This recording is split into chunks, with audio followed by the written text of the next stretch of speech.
কোথায় যাচ্ছেন বন্ধুরা? চুপচাপ আমার এই রেসিপিটা দেখে যান। দেখুন গোটা মশলা সব নিয়েছি, আদা, রসুন, ধনে, জিরে। আদা, রসুন, ধনে, জিরে সব আমি শিলনোড়ায় বেটে নেব। আর এদিকে আমি লঙ্কা থেতো করে নেব হামলদিস্তায়।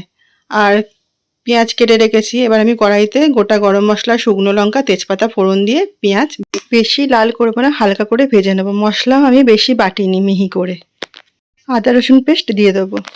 খানিকক্ষণ কষে নেবো, তারপরে দেবো আমি জিরে ধনে বাটা দিয়ে আবার একটু কষে নেবো। কষার পরে দিয়ে দেবো হলুদ আর স্বাদ মতো নুন দিয়ে দেবো। দিয়ে আবার ভালো করে কষিয়ে নেব। এবার আমি চিকেনটা দিয়ে দেবো আর খুব আস্তে আস্তে আমি বানাবো। এদিকে আমি কিন্তু আলু ভেজে তুলে রেখেছি, আপনাদের সেটা দেখানো হয়নি। তো এইদিকে লঙ্কাও আমার থেতো করা হয়ে গেছে দেখুন। এবার আমি লঙ্কার পেস্টটা দিয়ে দিলাম। আর দেব গোলমরিচ গুঁড়ো। লঙ্কার গুঁড়ো আমি দেব না, শুকনো লঙ্কার গুঁড়ো। আজকে আমি অন্যরকমভাবে চিকেনটা করছি, দেখতে থাকুন। এবার আস্তে করে আমি কষাতে থাকবো। ভালো করে কষিয়ে নিয়ে তারপরে আমি ঢাকা চাপা দিয়ে দেবো। এই যে ভেজে রাখা আলু দিয়ে দিলাম। এবার আমি চাপা দিয়ে আস্তে করে দেবো। এতে কিন্তু আমি জল দেব না, এই চিকেনের জলেই মাংসটা রান্না হবে। দেখুন কত সুন্দর জল ছেড়ে গেছে। আমার রেসিপিটা এবার রেডি হয়ে গেল।